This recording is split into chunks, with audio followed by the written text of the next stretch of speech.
As I packed my belongings for our move, I stumbled upon a box I hadn't opened in years. It was tucked away in the back of the closet, hidden beneath old sweaters and forgotten books. Dust coated its edges, a testament to how long it had been since I'd last touched it. Curiosity got the better of me, and as I lifted the lid, a wave of nostalgia washed over me. Inside were photographs, letters, and small trinkets from my college days.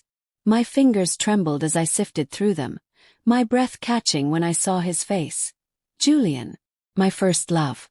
I hadn't thought about him in years. Or at least that was what I had told myself. But now, staring at his frozen smile in those photos, memories flooded back, ones I thought I had buried long ago. I closed the box quickly, my heart pounding. I told myself I'd deal with it later, push it aside like I had before. But later came sooner than I expected. That evening, Grant was helping me pack. He spotted the box, his curiosity piqued. I watched as he lifted the lid, his expression shifting from mild interest to something much darker. His hands moved through the contents, photographs of Julian and me at college parties, holding hands on the beach, laughing under the sun. To me, they were echoes of a past life. But to Grant, they were something else entirely. His jaw tightened as he held up a particular photo. "Who's this?" he asked, though I could tell he already knew. His voice was calm, but there was an edge to it that sent a sharp twist through my stomach. I scrambled to explain. "It's just a box of old memories, Grant. Nothing more." But he wasn't satisfied. His eyes bore into mine, searching for something I wasn't sure I could give. "Why do you still have this?" he pressed. I hesitated. I could see the hurt in his face, the doubt creeping in. I wanted to reassure him, to tell him it meant nothing. And yet, even as the words formed on my lips, I knew they weren't entirely true. The truth was, I had been thinking about Julian more than I cared to admit. A few months earlier, I had found him on social media. It started innocently. A quick glance at his profile, just harmless curiosity about where life had taken him. But one glance turned into another, and soon I was scrolling through his photos regularly, wondering what it would be like to talk to him again. Then one day I sent him a message. "Hey, how have you been?" Simple, harmless. But when he replied, something inside me stirred. We started chatting, at first about trivial things, then about the past. Felt good. Too good. Like slipping into an old sweater that still smelled like home. But it also felt dangerous. Grant noticed the change in me. He sensed the growing distance, though he didn't know why. He tried to bridge the gap, bringing me flowers, planning date nights, asking how I was feeling.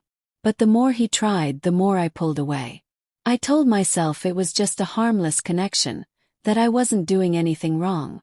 But deep down I knew better. The messages with Julian became more frequent, more personal. Then we started meeting up. Just as friends, I told myself. But the line between friendship and something more blurred far too easily. I started lying to Grant. Little things at first, where I was going, who I was with. It wasn't really cheating, I reasoned. It was just nostalgia. Just reminiscing.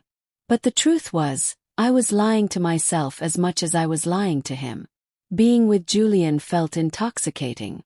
It made me feel alive in a way I hadn't in years. But it also made me feel guilty. And still I pushed that guilt aside, telling myself I deserved this. That it wasn't a big deal. Then one evening everything came crashing down.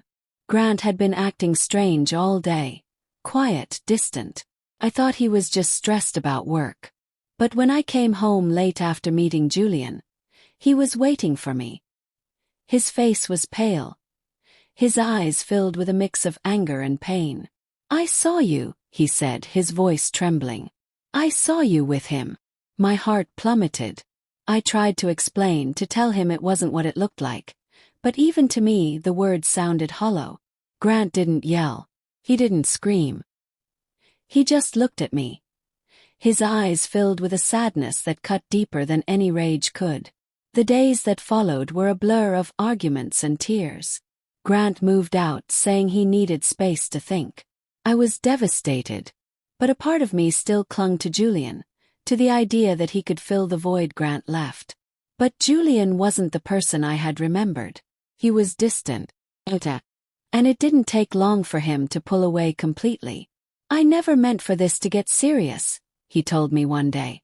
His tone cold and final. Felt like a slap in the face. The person I had risked everything for was gone. And I was left alone. In the silence that followed, I had time to reflect. To see the truth I had been avoiding for so long. My attachment to Julian had never really been about him. Had been about me. About holding on to a version of myself that no longer existed. About clinging to the past instead of embracing the present. I had been so focused on what I thought I was missing that I had failed to see what I had. Grant had loved me. Truly loved me. And I had thrown it all away. For a fantasy. The weight of my mistakes was crushing. But it also forced me to confront the truth about myself. Had been afraid. Afraid of commitment. Afraid of vulnerability. Afraid of letting go of the past. But now, with nothing left to lose, I finally saw things clearly. I couldn't change what I had done. But I could learn from it. I could choose to be better. To be honest with myself and with others. Looking toward the future, I knew it wouldn't be easy. There were no guarantees that Grant would forgive me. Or that I would ever fully forgive myself.